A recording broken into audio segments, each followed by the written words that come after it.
Yeah, thank you very much for giving me the opportunity to speak here. So I'm Baillif. I'm working at the Department of Chemistry. I'm a third-year PhD student in the Bender group. And today I will talk to you about my latest research about applying atomistic neural networks to bias conformer ensembles towards bioactive-like conformations. Okay. So a short outline. Yeah, just checking that you see the laser pointer. Yeah, so I will start by just giving the context of the work, describing a bit why we are doing this. Then I will go through the methods, everything that involves taking the data, the type of neural networks I'm using, or I'm evaluating the data, description of the results, so ranking and selecting conformations, and the application to rigid-ligand redocking of PDBbind. So the context of the work is mostly about finding bioactive conformations. It's quite important to identify how the compounds are binding to protein targets. And once we have this binding mode identification, we can apply this knowledge in vitro screening through ligand-based vitro screening or docking through a structure-based vitro screening. So we have, once we have a ligand that we want to dock, we have existing conformer generators which produce plausible conformations from one structure. And usually the conformer generators are quite good at finding bioactive conformations. So for 90% of the molecule in the platinum dataset, using 250 generated conformations, we can retrieve a bioactive conformation. However, if we take the top of the list of these generated conformers, only 70% of bioactive-like conformations in the top 10, and only 40% if we take the first one. So it might be good to develop methods to help us identify which of the generated conformers might be bioactive. So if we take this molecule, for example, we have 3 different conformers here. Do you have any idea which one is bioactive? I guess unless you know exactly which target you're focusing, it's kind of difficult. So if we have existing knowledge, so this is the answer of what is the bioactive conformation. We can compute deviations using atomic root mean square deviation. And in that case, so the idea that I had was to say, if we have a machine learning model that is able to predict this ARMSD value, then we can say this is the lowest deviation, so this is the most bioactive-like conformer. So that's the global idea of the method. So I started the work by collecting data from the PDBbind datasets. There's a general set and refined set, so I just merged them together. The first step in any machine learning, I guess, one take-home message is always explore data and clean your data. I just make some pre-processing steps, which was taking the ligands for which we have known uniprot ID of the protein, known ligand name, and that we make sure that the ligand we have crystallized, we have all the atoms determined and is corresponding to the one we have in PDB ligand expo, which is listing all the possible ligand you can find in the PDB. And once we have this process dataset of 13,000 complexes and 10,000 unique ligands, then we can go through the conformer generation step, generating up to 250 conformers, and computing a deviation to the closest known bioactive conformations for all of these conformers. So we obtain a final dataset of 1,800,000 conformations. In terms of splits, I split the data between 80% training, 10% validation, 10% test sets, using 2 different split conditions. The first one is just doing a random split. It's kind of easy to do, but does not always reflect the performance of the model on the test set might be biased because it's very easy to find similar molecule between the training and test set. So what we can do instead is do a scaffold split. So first we cluster the different ligands based on the Baillif scaffold, finding only similar scaffold in individual clusters. And then we split all these clusters in different train and test sets. And this is done 5 times to account for different splitting strategy because it can also be very easy to have a similar scaffold in the test set that we have in the training set. So it's always good to test different splitting to show the variability of the data depending on what you have. So now the main model that I use to predict the atomic root mean square deviation is atomistic neural network. So you can imagine it's like a 3D GNN. So it will keep like the same principle as message passing neural networks.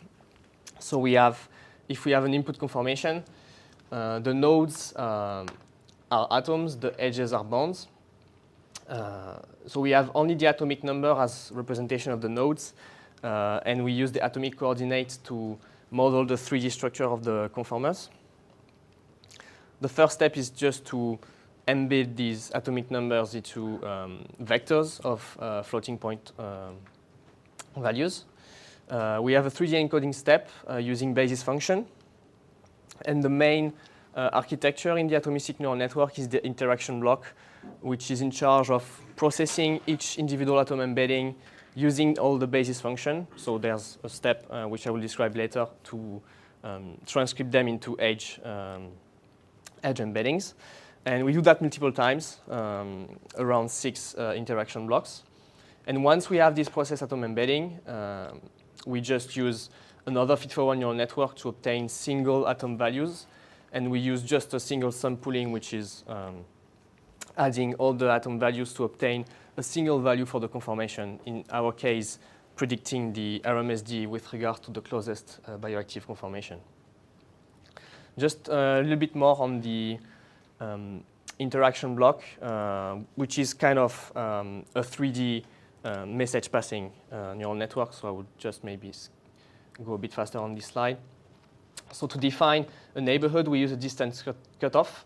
In our case, it's 10 angstrom, so it's quite large, but it's enough in terms of speed and representation to learn the different features. And the messages are passed through all the neighborhoods for this atom to update is atom embedding. So we have an input atom embedding, basis function, and transferred into messages to update the atom embedding. And the one concept in 3D GNN is the expressiveness, which is the amount of 3D information that are processed by the neural network. And in our case, we use 3 different atomistic neural network encoding different flavors of the information. SNET is only encoding the bond length. We also use DimeNet++, so it's an accelerated version of DimeNet, which encodes the bond length and the bond angles. And also ComINet, which is similar to SphereNet, which encodes the bond length, angles, and dihedral angles. So now how the model is evaluated is based on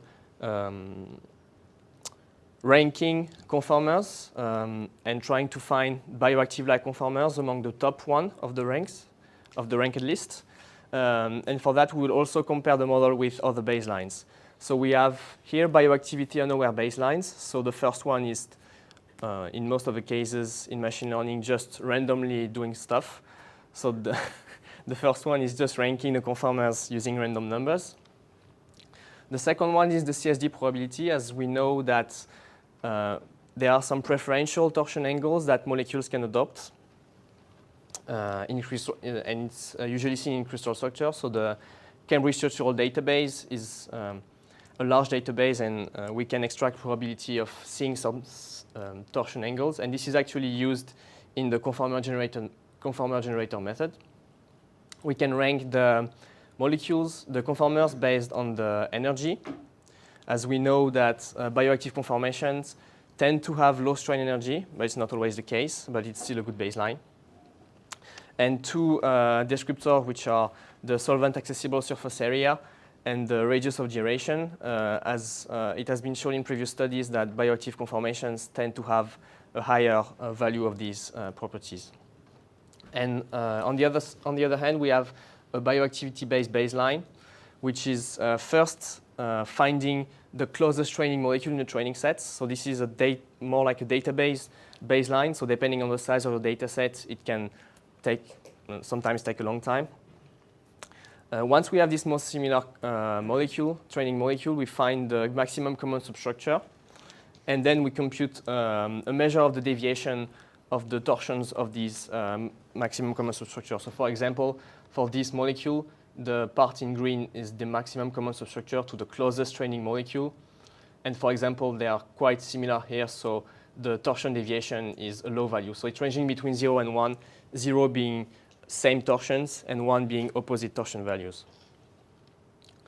And for the evaluation of the conformer ranking, So that's what I described slightly earlier. So we first use the prediction of the model, or we can use another baseline to obtain values. We rank the conformers based on this value. And the question we are asking is the top of the list enriched in bioactive-like conformers? And the enrichment is evaluated using the BEDROC. So it's a metric ranging between 0 and 1, which reflects the enrichment, 0 being no enrichment, and 1 being a full enrichment. And in terms of comparison with other metrics for which we are commonly used to, which is the enrichment factor, it's kind of similar to the enrichment factor at 8%. So this BEDROC is parameterized, so I chose the default, which was in the original publication, alpha equal 20, which means that 80% of the enrichment score comes from the top 8% fraction of the ranked list of conformers. And then last method slide, it's the application. So once we have this method to actually rank the conformers, is the enriched bioactive-like conformers in the top list helping us in finding a higher rate of successful docking. So we just, for this molecule, generate conformers, rank them using the method or the baseline, select the top fraction, and then we dock this top conformer fraction using a rigid-ligand docking with the gold algorithm from the CCDC. And we assess the amount of successful docking, meaning do we retrieve the same pose as the actual pose that was crystallized and for which we have data in PDBbind. So now I will take you through the different results. So this is probably like the main slide. So on the x-axis of this graph, we find the median BEDROC of bioactive-like conformations. So the higher, the better. And on the y-axis, we have the different ranking method. So the 5 first bars represent the baselines, the bioactivity-unaware baselines. And as you can see, the best one are probably the CSD probability and the energy ranking. And then the 4 last bars, so we have the 3 bars here which represent the atomistic neural network from SCHNET to COMINET. So the SCHNET is the least expressive, so least amount of 3D information. COMINET is the more expressive. As we add more 3D information, we get a better retrieval of the bioactive-like conformers in the top of the ranked list. Oh. It's fine. And this final bar is the bioactivity-based baseline. So as you can see, the most expressive atomistic neural network has similar retrieval of bioactive-like conformers than the bioactivity-based baseline. However, something to keep in mind is the speed of the methods. So depending on the hardware we use and the size of the data set, it can be different. For example, on my machine, which has an RTX 3080, so one of the latest GPU for individual desktop, the AtNN ranking takes 1 minute 30. The training is not that long, can take between 2 and 5 hours, depending on the type of model. And the TFD2RefMCS method, so the bioactivity-based baseline, takes 4 minutes based on a data set, a training set of 9,000 molecules. So this method can take a long time, and it can be optimized as well, but it's just to give you an idea of always compare also to the speed of the method. So that was the result on the random split. On the scaffold split, we observe similar trends, even though SCHNET is not performing as greatly as the other atomistic neural network or the bioactivity-based baseline. We also compared the different performance of the rankers based on whether we have similar compounds in the training set, and especially we looked at the maximum common substructure, since we showed from the previous slide that the bioactivity-based baseline is quite good at retrieving bioactive-like conformers for molecules.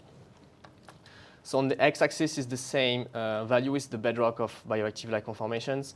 On the y-axis, we have different bins representing the size of the maximum common substructure to the closest training molecule. And the different bars represent the different ranking methods. I only kept the best methods to avoid having too much bar on the graphs. So if you look at the low maximum common structure bins, there's no advantage in using the atomistic neural network or the bioactivity-based baseline. However, the advantage is gained when we have a very large common substructure to the training set. So for example, for the 30, 40 number of heavy atom, I forgot to add the unit of the MCS size. This is where we can see the advantage of using these methods. And similar values can be observed on the scaffold split. However, here it's a bit difficult to interpret when we see the variability between the splits. So we perform 5 scaffold splits, and sometimes the methods are on a par with the best bioactivity-unaware baseline, and sometimes it's like performing greatly depending on the size of the molecule you have in a training set, how the scaffold split was performed. So always be aware of doing different splits multiple times the same type of split as well. Okay. We also compared the BEDROCs, so the enrichment, depending on the protein types that we are considering, because we have different flavors of proteins in PDBbind. So what I did is comparing the BEDROC results depending on the enzyme class. So I took the enzyme classification from XPZ and up to the 3rd level. And the number here represents the number of iterations of samples we have in PDBbind in the training set. And as you can see for this protein for which we have a lot of samples in the training set, usually the bioactivity-based method, so the baseline or the atomistic neural network is performing good. Not for all of them. Depends also on the variability of different ligands binding the same protein, because also what we have in PDBbind is a lot of similar ligands that bind the same protein. So there's a lot of bias also in the training sets, I mean in the PDBbind set anyway. And if the computer wants to answer, oh boy, I have a black screen. This is fine. I think the computer just died. Oh, okay. Maybe you should stay here. It seems to react to you. Okay. Maybe it's too much graphs for the computer. Should have gone simpler, I guess. Yeah, so this is other bars of other enzyme classes for which we have less samples in the training set, less different ligands. And as you can see, there's no proper advantages using the bioactivity-based methods.